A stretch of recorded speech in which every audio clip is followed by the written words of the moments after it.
Well, it's time to plant some herbs in my herb garden. I am so excited. This is my favorite place to grab herbs when I'm grilling, cooking. It's just awesome because it's right near my kitchen, and I highly recommend if you're going to grow herbs, have them where it's tangible near your kitchen or you're probably not going to use them. This year I had a few things come back. One of them is lemon thyme, and actually it's amazing because when you actually smell it, rub it between your fingers, it gives this essence oil of lemon. So that did come back. It's a little woody, but I believe that's going to make it. I've been giving it some water, and I'm going to show you an organic fertilizer that I use on my herb garden. I also picked up some pots of herbs, kind of small this year, but you know, they'll grow. They always do. They come in these peat pots, which you can undo that. And I also have, let's see, what came back? Chives, which is wonderful. We just mixed that with some sour cream the other night and put that on our baked potato, grilled potatoes. And of course, lemon balm, that's another lemon. And when you're making iced tea, that's a great thing. Throw a few leaves in your iced tea. That comes back every year. That's hardy. Another thing that came back is sage. I was thrilled that my sage made it. What we did, you're going to see some little bit of straw thrown on leftovers here on the ground. And that was actually used as a mulch over the winter time, hoping that it would come back, and they did. And then not my flat leaf parsley, that did not come back, but my curly parsley did. And that looks really healthy. At the end of my garden, I have this aroma fragrance right now. Lily of the Valley. It's so pretty and it smells so good. Okay, so what I like to do is space out my herbs about 1.5 feet apart. They will grow. You don't want them really close. They look so tiny right now. But you make your list, and they will get bigger, I promise. You make your list. I love things like rosemary and thyme and Italian oregano because of making sauces with the tomatoes, Roma tomatoes.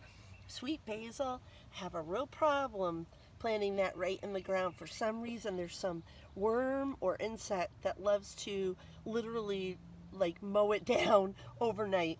So I'm going to put that in a container pot, and I'm going to show you how we do this. The other thing too that I like to do, excuse me, is get these labels. These you can just get at garden centers, or Amazon, I believe, also has them. And every year we use, some can be reused. I use a marker, and it lasts all year, and that makes a great marker. So it looks pretty, but also it tells you what you planted. Pretty easy to do. And I'm going to take off this plastic wrapping, and you can see this is a peat pot. So when that's in the ground, that is going to basically disintegrate. Okay, there we are.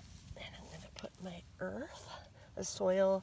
I've had the soil for a while for the herb garden, and it's really doing well. And another little trick that I'm going to show you is I just love, mark this, a little tip. It's like a mulch that helps keep the moisture in this area, and also just looks neat, and it also smells amazing. It's cocoa shells, and that's what's in this bag. Not easy to find.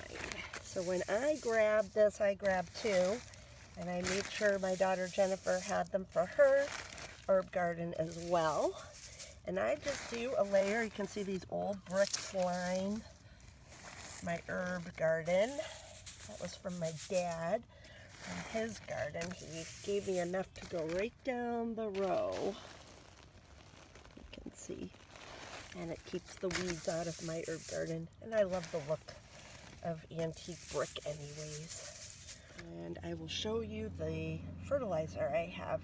You're not going to use Miracle Grow because you're going to be eating this. So these are not for flower. The fertilizer I'm going to show you is not for necessarily flowers. You can use it on flowers, but definitely anything that you're going to eat or ingest, you just really want to use an organic fertilizer. So the fertilizer I'm going to be using is by Gardens Alive, and this is for vegetables and herbs.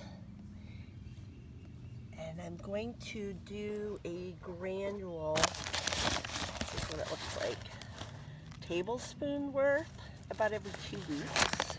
I'm going to stick that around the herb. I work that in a little. Could have done this before I put the cocoa shells, but in about 2 weeks I'm going to be redoing it anyways. The key is add some water so that will penetrate down into my herb.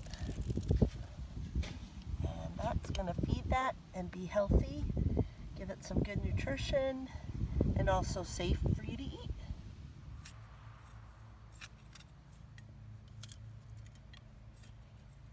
Okay, so I have a nice hole here for my marjoram. Get out of the peat pot. This will disintegrate. Break the bottom a little bit, get the roots activated.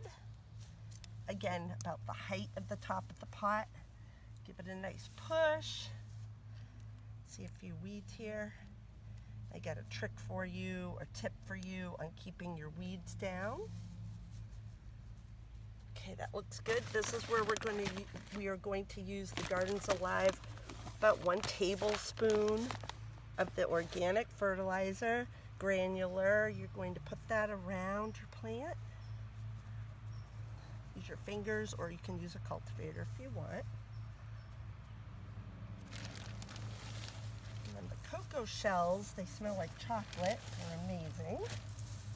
You're going to stick that around your plant. They're hard to find, but if you can get them, grab a bag or 2. I got an extra bag for my daughter because she has an herb garden as well.